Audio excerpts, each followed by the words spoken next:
Halo, ketemu lagi dengan saya Enda Asmawati. Kita lanjutkan ya materi tentang SPL kita. Kali ini kita akan belajar tentang SPL homogen. Apa sih bedanya dengan SPL yang sudah kita pelajari sebelumnya gitu ya? Kalau di SPL homogen dia dikatakan homogen itu apabila elemen ruas kanannya ini nol semua. Jadi dia masih tetap berupa sistem persamaan linear, cuma elemen di ruas kanan ini semuanya nol. Maka dalam hal ini nanti Anda akan dapatkan bahwa solusi dari SPL ini itu cuma ada dua kemungkinan. Jadi dia pasti punya solusi. Yang pertama, saat semua nilai X-nya atau semua variabelnya bernilai nol. Nah, kondisi yang seperti ini kita katakan bahwa penyelesaian dari SPL homogen ini adalah penyelesaian trivial. Sedangkan kalau kita punya tidak semua nilai X-nya itu sama dengan nol, maka kita sebut sebagai penyelesaian yang non-trivial. Jadi kalau pada SPL homogen, pasti dia punya solusi. Cuma solusinya kalau nggak trivial ya non-trivial. Sebagai contoh, tentukan solusi dari SPL homogen berikut ini. Jadi ini ada dua persamaan dengan empat variabel. Maka cara menyelesaikannya sama, gunakan dengan eliminasi Gauss-Jordan. Kalau Gauss-Jordan kemarin kan berarti kita buat dulu augmented matrixnya. Jadi saya punya matriks ukuran 2 kali 5 dengan koefisien-koefisiennya seperti itu. Kemudian kita OBE sehingga nanti matriks ini akan berubah menjadi matriks eselon baris tereduksi. Jadi yang pertama kita buat tiga itu jadi satu ya, supaya jadi satu utama. Dengan cara bagaimana?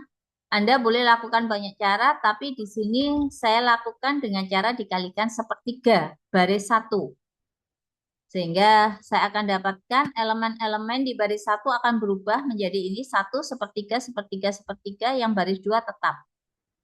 Kemudian dari situ baru elemen baris 2 kolom 1 kita buat jadi 0 supaya dia menjadi satu utama baris 1 itu menjadi satu-satunya angka yang tidak 0 pada kolomnya. Dibuat 0 dengan cara bagaimana?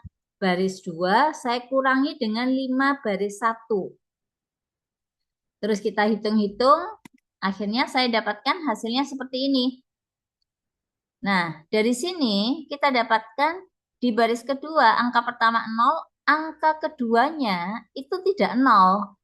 Tidak 1. Maka ini harus kita buat dulu menjadi 1. Menjadi satu utama. Dengan cara apa? Saya kalikan dengan min 3/8. Ya, pada saat dikalikan, kita dapatkan hasilnya seperti ini. Kemudian dari sini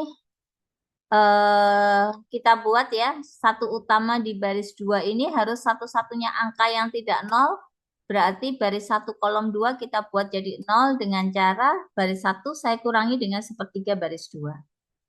Nah, setelah kita lakukan pengoperasian, kita dapatkan hasilnya seperti ini. Ini bentuknya sudah MEBT, berarti stop, berhenti sampai di sini. Nah, dari sini kita lihat persamaan dari masing-masing baris di baris 1. Saya punya persamaannya menjadi X1 ditambah 1/4 X3 itu sama dengan 0. Ya, terus kalau kita buat dalam bentuk apa ini? Variabel bebas, variabel terikat yang memuat satu utama itu anggap aja itu sebagai variabel terikatnya. Ya, variabel terikatnya berarti saya dapatkan bahwa X1 sama dengan negatif dari 1/4 X3. Di baris 2, saya peroleh persamaannya menjadi X2 plus 1/4 X3 ditambah X4 sama dengan 0. Jadi X2 saya bisa tuliskan menjadi 1/4 X3 dikurangi dengan X4. Sehingga di sini saya akan dapatkan bahwa X3 dan X4 itu adalah dua nilai yang bernilai sembarang, bebas. Makanya kita sebut sebagai variabel bebas. Nah, dengan kondisi yang seperti ini, kita akan dapatkan solusinya. Jika X3-nya itu saya nyatakan sebagai S, sembarang bilangan-bilangan real, jadi sembarang bilangan real, boleh berapapun. Dan X4 itu juga sebagai bilangan real yang sembarang, tapi dia tidak harus sama dengan X3, makanya saya nyatakan sebagai T.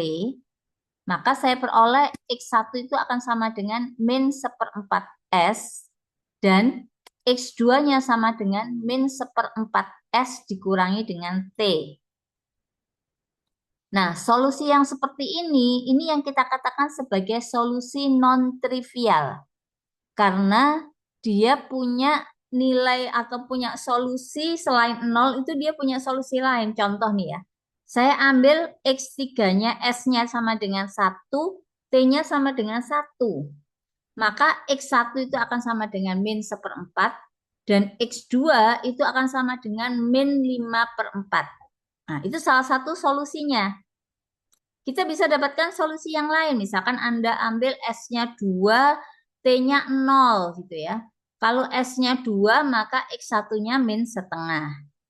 Kalau S-nya 2, T-nya 0, maka X2-nya itu akan menjadi min setengah. Nah, selain itu masih ada lagi banyak solusi lain yang bisa kita dapatkan. Nah, kondisi yang seperti itu yang kita katakan sebagai solusi yang non-trivial.